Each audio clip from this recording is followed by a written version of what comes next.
The next big X-Men event begins in Battle of the Atom #1. 4 of the 5 original X-Men are eating in the Jean Grey school cafeteria when their mentor, Kitty Pryde, receives an alert.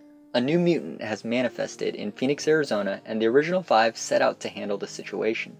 This new mutant, Animax, isn't really cut out to be a good guy though. This team made up of Kitty Pryde and some teenagers head in prepared for combat. Unfortunately, a fleet of Sentinels also arrive and complicate the situation. Severely outgunned, the young mutants do their best to simply survive. They grab onto Kitty so the whole team is able to go intangible. Young Scott sees a mother and her child in the crossfire and runs into danger to save them. Just as the Sentinels are about to finish him off, an eye blast intervenes. Old Scott and his team have arrived to save the day. The two teams of X-Men end up working together to take down the remaining Sentinels. And just as victory seems assured, a damaged Sentinel reactivates and severely injures young Scott. As life begins to fade away from him, Old Scott simply disappears. But Christopher Muse, Triage, steps up and uses his healing powers to fix young Scott. Old Scott pops back into existence and can only ask, what happened? When the team of all new X-Men get back to the Jean Grey school, Wolverine and the other teachers have decided that they are going to send these teens back.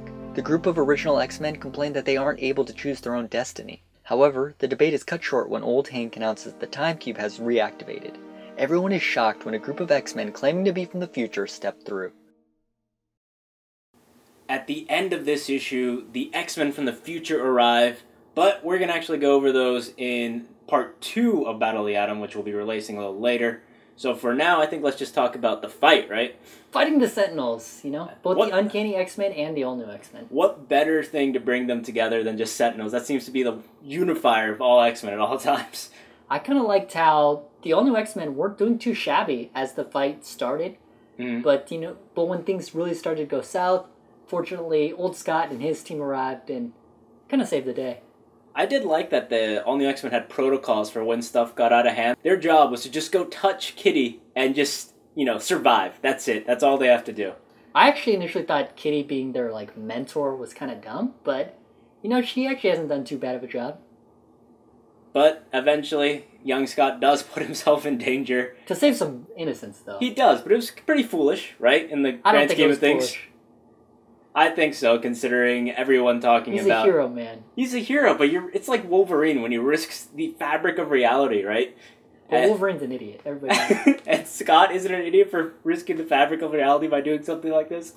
Regardless, old Scott disappears momentarily. I definitely like how they finally addressed the kind of space-time implications of these original X-Men being here. Yeah. If they die, we finally know what happens. If they die, I imagine all of reality would just instantly change in some way, right? Because Scott wouldn't have been there throughout history. Yeah, and if you look at Bendis, who wrote Age of Ultron as well, when Hank Pym disappeared, that drastically changed the future. So it seems like Scott died should have immediately drastically changed the future as well. Which gives credence to the fact that Scott didn't really die right there. He was probably on the brink of dying or something, but Christopher Muse was able to bring him back. Yeah, they explored his power set a little bit more. So I'm really starting to think he might be able to bring people back from the dead. That would be pretty awesome.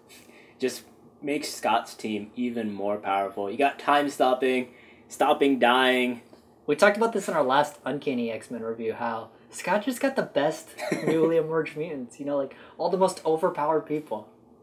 Except he doesn't have Jean, and Jean seems to be the most powerful of all. Still. I don't know. As a grade, though, for part 1 of Battle of the Atom, what would you give it? I'll give this issue a 4.5 out of 5. It was a strong start, but I thought the artwork was absolutely amazing. All of it was just so spectacular. Frank Cho did a great job on the art. I'll give this issue a 4 out of 5. It was a strong opening issue, and I'm glad there's finally an event that features the entirety of the X-Men roster.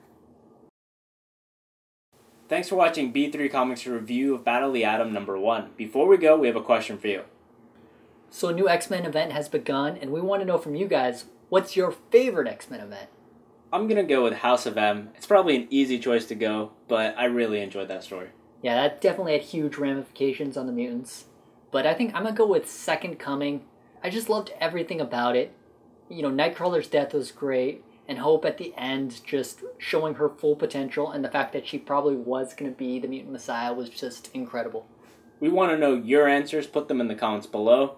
And be sure to look out for Battle of the Atom Part 2, which will be coming out soon.